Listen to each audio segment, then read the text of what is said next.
Wenn Hamas-Terroristen sich hinter Menschen, hinter Schulen verschanzen, dann bekommen wir in ganz schwierige Themenbereiche rein, aber wir ducken uns davor nicht weg. Der muslimisch-arabische Antisemitismus, wir haben ihn seit dem 7. Oktober überall, wir haben ihn in allen Städten, Ich würde mal was sagen, damit auch die arabischen Zuschauer, wenn wir welche in Deutschland haben, es verstehen.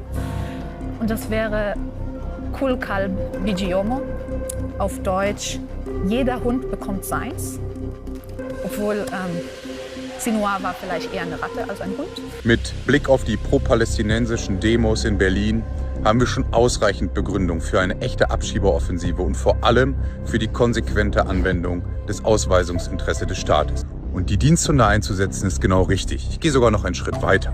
Den Maulkorb zu entfernen ist vielerorts noch viel zielführender. People around the globe are shocked and also not shocked about seeing how the country that committed the Holocaust just some decades ago is among the most vicious powers in supporting the ongoing genocide on the Palestinian people. Selbst in diesem schrecklichen Unrecht der sexuellen Gewalt, die mutmaßlich eben auch palästinensische Akteure, ist Israel noch der menschlichere Akteur. Und es ist eine Schande, dass zum ersten Mal seit Hermann Göring möglicherweise wir im Deutschen Bundestag wieder tagen, diskutieren und da sitzt jemand und präsidiert, der gegen Israel und gegen Juden hetzt. Das ist inakzeptabel und deswegen muss sie zurücktreten. Kannst du mir eine völkerrechtswidrige Handlung Israels nennen? Ich kann dir keine verurteilte und kein klar festgestelltes Kriegsverbrechen nennen, aber Meanwhile, white Germans who live in their own genocidal bubble are unironically trying to lecture others that, as a German, on this topic, their voice matters more. Es darf hier keinerlei Spielraum geben, diesen barbarischen Terror der Hamas auch nur einen Millimeter gutzuheißen. Und man muss schon sagen, es ist auch unsere historische Verantwortung, wenn wir insbesondere als Deutsche dann aus unserer Lehre aus dem Holocaust immer wieder gebetsmühlenartig den Satz wiederholen, nie wieder, dann ist es doch jetzt die Zeit, wo sich das dann auch in Taten und in konkretes Handeln umsetzen lassen muss. The story told by the state and dominant media is that Germany did the Holocaust, learned from its mistake, and now has the moral authority to dictate to other people about the dangers of anti-Semitism and the concept of genocide. In particular, that Germany has the supreme responsibility to support the only Jewish state in order to show how it has atoned for its massacre of 6 million Jews. Als Bundesinnenministerin verbiete ich heute die Betätigung von Hamas und Samidun in Deutschland und löse Samidun Deutschland auf. The German case is particularly unique to what's happening right now. Whereas even in the US, you will have those responsible for genocide like Joe Biden lie about their sympathies for Palestinians, at least in rhetoric. In Germany, even the Social Democratic and Green parties sound like Itamar Ben-Gvir and deny citizenship to those posting from the river to the sea online. Dann können auch zivile Orte ihren Schutzstatus verlieren, weil Terroristen das missbrauchen. Dazu steht Deutschland und das bedeutet für uns Sicherheit Israels. Muslimische Antisemiten in den Flieger setzen und ab in die Heimat. Tschüss und nicht auf Wiedersehen.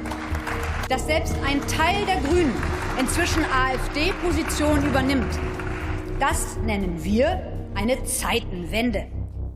Nowhere else in the world will you see self-declared left-wing media and Antifa groups join their state in defending repression against Muslims and Jews with different opinions, and self-titled anarchists and communists supporting an ethno-state getting more weapons for its genocide, or comparing BDS to the Nazis' boycott of Jewish businesses.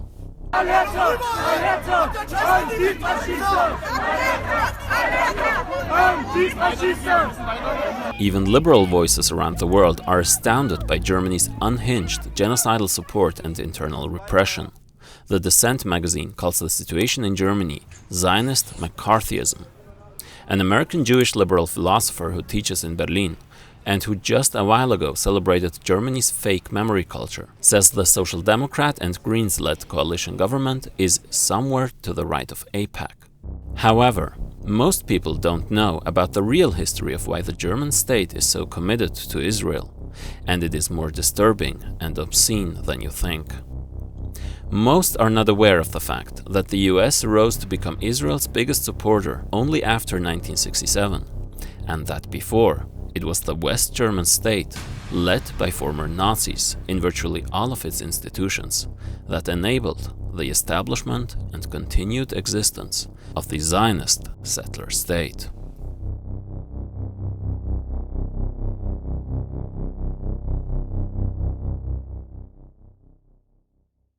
Before I start, I just want to say a huge thank you to all those who continue to support the channel on Patreon. All the research and editing takes up a huge amount of time, and your contributions make a massive difference. Every new Patreon matters, so check out the link in the description if you want to support this type of work. Thank you. In my series on the supposed German denazification, we've talked about the prevalent myth that Germany achieved effective moral rehabilitation from Nazism, and that in truth, many Nazis were deliberately spared and put to their former positions. The leaders of judiciary, civil service, or academia were largely those of the Nazi regime. To get an idea of how unserious denazification was, consider that there were less people punished for Nazi crimes than the number of people who had worked at Auschwitz concentration camp alone. In particular, we zoomed in on the German intelligence and national security apparatus, and how its foreign intelligence agency was built with the help of the Americans, who deliberately put senior Nazi officers at its head, not least due to their networks and skills in hunting down communists. I promised the continuation of the series by tackling the domestic intelligence agency, also contaminated by fascist elements, which is supposed to combat so-called extremism inside its borders. While that video has to wait for a bit, these topics and structures will also be important in these videos, as you will see. Similar to South Korea, West Germany, or the Federal Republic of Germany, short FRG, was established with the help of the US in 1949, 1 year after the creation of Israel, to act as a bulwark against communism. The city of Bonn would serve as its capital until 1990. Back then, Israel was especially skeptical of Germany. Trade with the Germans was forbidden. In Israeli passports at the time it said, valid to any country except Germany. The Allies would allow German sovereignty only if demilitarized, denazified, and divided into two states. However, as talked about in the video on German renazification, the US didn't actually care that much about those conditions, as they made sure to save much of the Nazi leadership in order to build up anti-communist institutions, to prevent the then massively popular Marxism from taking influence both inside and outside Germany. The Nazi-led West German intelligence agency would be the most important partner of the CIA during the Cold War. In the private sphere, too, most of the titans of German business who were complicit in Nazi crimes got away with no consequences, despite all the evidence being there. Through the Marshall Plan and NATO, the West German state and capital were integrated in the new US-dominated imperialist world. One among many countless examples is Adolf Heusinger, who served as an operations chief in the Wehrmacht. He later became head of the West German military and the chairman of the NATO Military Committee. Whereas Nazi war criminals, landowners and capitalists were expropriated in East Germany, the West could afford no such thing. So rather than tackling the economic roots of German fascism, the US identified German culture and social psychology, independent of other political institutions, as the source of Nazism, which had to be solved through cultural programs, like making Germans visit concentration camps. But there existed a contradiction. While so-called denazification was happening in the West, the liberal and conservative parties there were creating the narrative that Germans were being unfairly punished for the crimes of just a few people. Schluss mit Entnazifizierung, End Denazification, was a campaign slogan of the FDP, which is part of the so-called center-left government coalition in Germany today. In general, the majority of German society was not ready at all to accept their country's fault, self-victimizing to the point of defending punished Nazi soldiers as victims of foreign rule. The FRG would at least need its political leaders to act as if they cared, making it seem like it wasn't a huge portion of German society that supported or tolerated the Nazi regime. Was and still is another lie to salvage Germany's reputation. However, just after Israel started the genocide on Palestine through the Nakba, the new German government, led by its first chancellor, Konrad Adenauer, from the conservative CDU, announced in 1952 that it would send reparations to Israel, quote, based on a compelling moral obligation. The Chancellor, who was described as a Rhenish Catholic Zionist, did this under massive opposition within the new country. The German liberals and people from his own party were not fans of the 3 billion marks agreement either, since this wasn't good for German business. Though recently discovered documents reveal that Adenauer was only, quote, willing to negotiate reparations with Israel due to pressure from the USA, who saw Israel as a key node in its web for imperialist domination. The German ruling class would soon understand that relations with Israel would provide them with a firm foundation for their own long-term business interests. For the FRG, these payments were not that big, but for Israel, they were crucial for building its state.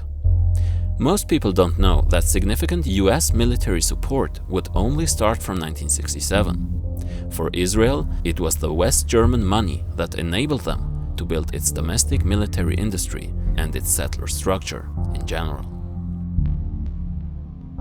While Adenauer was cosplaying as a warrior against anti-Semitism, he engaged a certain Hans Globke as his right-hand man. There's one little detail worth mentioning here about this guy. The chief of staff happened to be the person who had written the Nuremberg race laws in the Third Reich, which determined who was a Jew, thus deciding who was persecuted and who was locked up in concentration camps. He now said, the German people knew as little as I did. Later during the famous Eichmann trial, Adenauer feared what he might reveal about the Germans and did everything to prevent that, including enlisting the CIA to delete a Globke reference in a Life magazine article. However, Adenauer would be happy to hear that Israel was actually protecting Globke, honoring the exchange dynamic unique to German-Israeli relations. That is, moral forgiveness for a deeply anti-Semitic and still Nazified Germany in return for financial assistance and military support. This arrangement worked in both nations' favor, namely, allowing them to cast Israel's Arab opponents, not the Germans, as the true heirs of Nazism, including Egyptian President Abdel Nasser, who was called the Hitler on the Nile. That's also part of the reason why Israel and West Germany placed great importance to keep their financial and military ties secret. The Foreign Office was not involved in military affairs, at least until 1965. Most of the information still remains declassified, which is why the full extent of the cooperation is still unknown to this day. In any case, support for Israel had reasons other than whitewashing German Nazi crimes. Adenauer despised the anti-Western, anti-colonial Arab nationalist governments for their unwillingness to subordinate themselves to Western imperialism, and supported Israel's first major operation after the Nakba. The action we have taken is right. In 1955, as the Soviet Union established its presence in the Middle East through the Egyptian-Czech arms deal, the FRG joined NATO as the logical consequence of the Marshall Plan and Soviet influence in the region. The West Germans would adopt the Hallstein Doctrine as the guiding principle for its foreign policy, named after the German diplomat Walter Hallstein, one of the founding fathers of the European Union, and, surprise, surprise, a former Nazi. Through the doctrine, the FRG asserted its regained strength in Eastern Europe by claiming Alleinvertretungsanspruch, sole representation for all of Germany, thus threatening consequences if other countries recognize the GDR, or East Germany. But this turned out to be a hassle in the Middle East, since more and more Arab states would orient themselves toward the GDR for West Germany's support of Israel. Next year in October, Israel invaded Egypt with the help of the French and British. Adenauer's government feared the Arab governments would all go to the Soviet camp, though many of those were actually anti-communist and would ramp up support for Israel and Western hegemony in the region. The United States, however, opposed the French-supported Israeli attack. It's unbelievable today, but back then the Yankees were worried a lot more about Arab public opinion in times of anti-colonial struggle. The 1956 attack was widely seen as a colonial venture in the global South, and after it ended, it effectively sealed the fate of British and French independent colonial power. Secretary of State John Foster Dulles recommended that Bonn would pressure Israel to withdraw from Egypt. But at this point, West Germany wasn't just a reparations payer anymore, but a key cooperation partner with Zionism. German support from 1956 was more important than that of the US, UK, or France. Bonn now started to secretly give financial aid, and while France was sending weapons to Israel as well, the Germans did not sell theirs to the Zionists, but gave them for free. Israel founder and first Prime Minister David Ben-Gurion said that, quote, "The contribution of the German government for our military security exceeds what any other government does for us." But the United States was still important in these dealings. They would, for instance, pressure Bonn to send 150 M48 Patton tanks, becoming the most important component of Israel's tank fleet and key in the victory of the Zionist army in 1967. It was only after the Six-Day War when the US took over as the Zionists' top partner, after Israel was already established as a supreme regional power due to German support. In 1960, Adenauer met for the first time with David Ben-Gurion in New York, where he told him that Israel is a, quote, "fortress of the West. I can already now tell you that we will help you. We will not leave you alone." Toward the end of the 19th century, when the most important founding father of Zionism, Theodor Herzl, tried to convince the British Empire for support, he said that the Jewish state in Palestine would, quote, "form a part of a wall of defense for Europe in Asia, an outpost of civilization against barbarism." Israel as an outpost for Western democratic progressive values is still the most favorite PR trick of Germany and the EU to legitimize Western imperial interests in the region. Meanwhile, as Adenauer was cosplaying as the bestie of the Jewish people, he deemed denazification efforts as having gone too far and began remilitarization.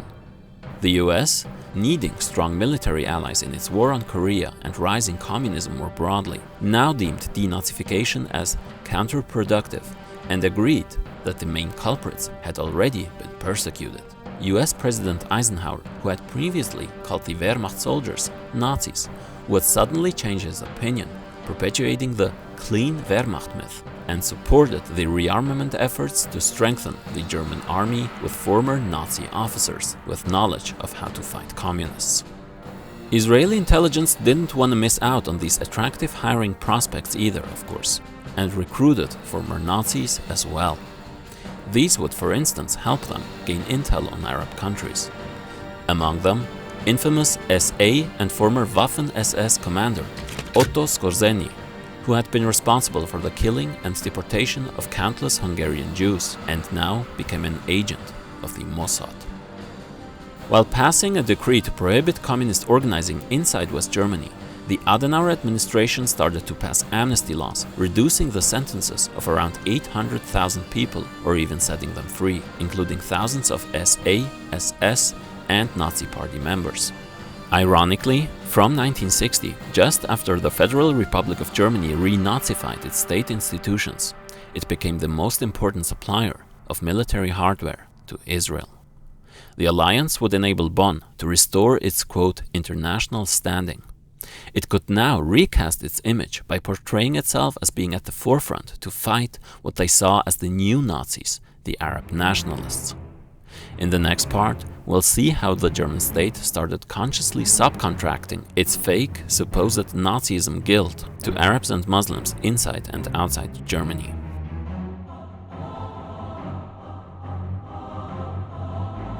When the press finally leaked the secret West German armament shipments to Israel, and after East Germany leader Walter Ulbricht visited Cairo, Bonn officially entered into diplomatic relations with Israel.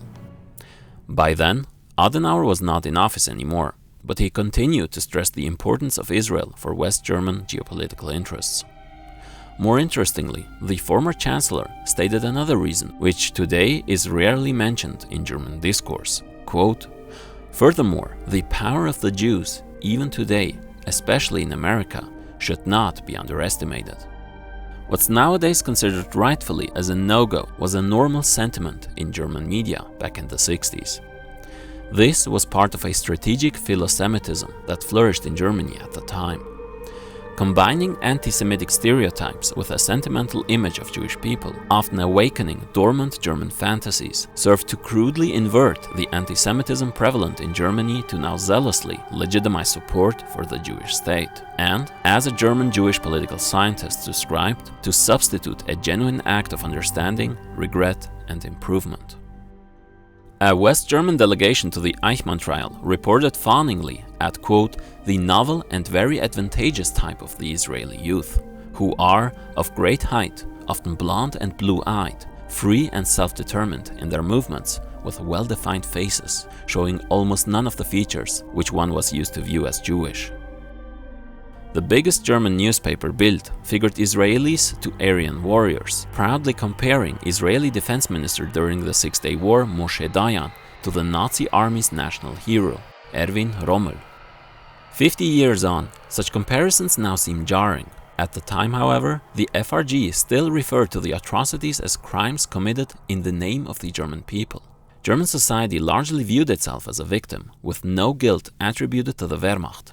In fact, likening the Wehrmacht to the Israeli army was even considered a compliment. When the extermination of Jews was discussed, it was typically blamed solely on Hitler and his closest circle. Palestine provided two interlinked ways for Germany to sidestep its supposed sense of guilt. On one hand, the West German press could identify with those who had survived its own crimes, thus blurring the line between perpetrator and victim. On the other, the image of the true Nazis in this projection could be assigned to the Arab states. The aforementioned racist Bild is the best-selling European newspaper and is owned by Axel Springer, the largest media publishing firm in Europe. Another big racist media outlet owned by the same company is Die Welt, Springer's flagship newspaper, which expressed regret over the infamous stereotypes held by Germans regarding the Jewish people. The perception that they were, quote, without national sentiment, never ready for battle, but always keen to profit from somebody else's war effort. According to them, the Jewish people were in fact, quote, a small, brave, heroic, genius people. I know that by now it's of no shock to you, but the owner of Axel Springer, quote, the most powerful German since Hitler, Axel Caesar Springer, had been member of the National Socialist Motorist Corps, a Nazi paramilitary organization in 1934. He also worked for a media company during the Third Reich, responsible for anti-Semitic propaganda. The company he founded was amongst the biggest employers of former Nazis in post-war Germany. Now, the powerful media titan and Nazi employer would be one of the most fervent German Zionists.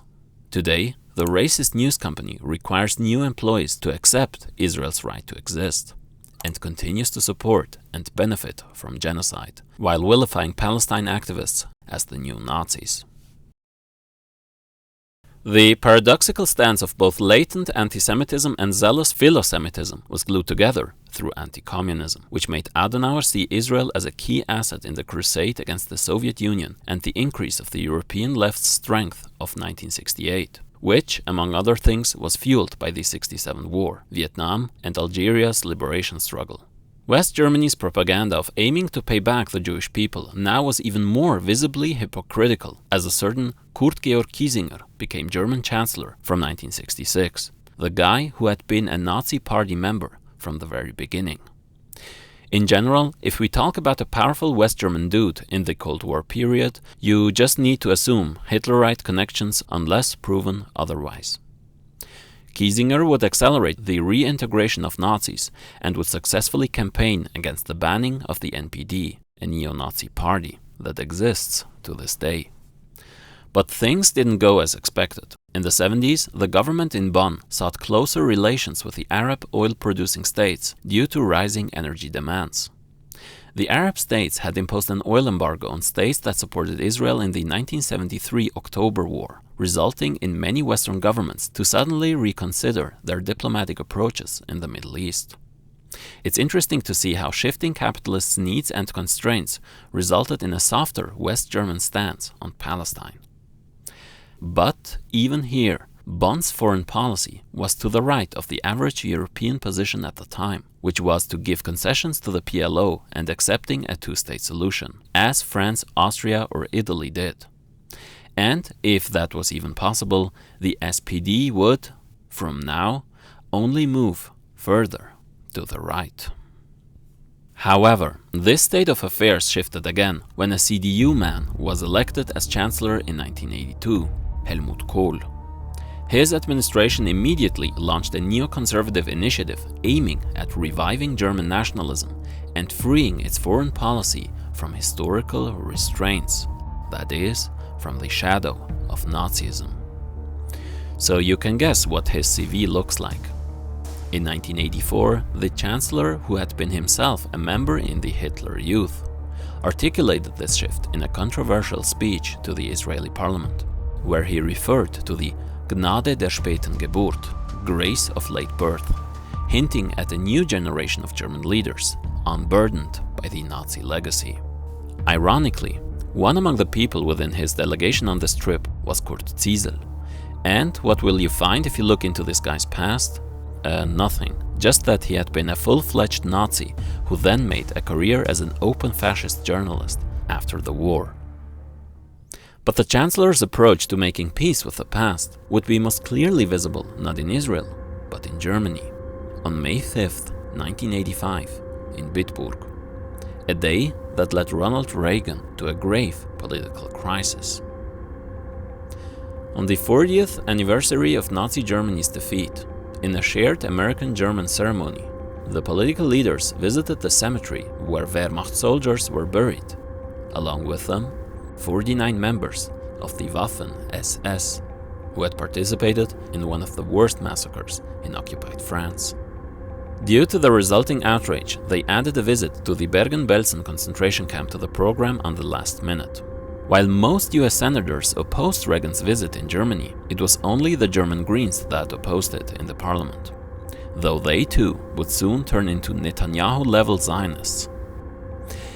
And as if that wasn't bad enough, Alfred Dreger, the leader of the CDU faction in the parliament, sent a letter to the critical American senators, arguing that the Wehrmacht and the Waffen-SS were fighting a common enemy of the US, the Red Army. So while West Germany plunged into hardline Zionism, at the same time, together with the United States, it symbolically put SS members, American soldiers, and concentration camp victims on par. Kohl's full-on Zionist foreign policy increased in aggression, paving the way for the first German delivery of nuclear-capable submarines to Israel. Rather than being alarming, West Germany's renewed nationalist discourse after its annexation of East Germany only reinforced its commitment to Israel.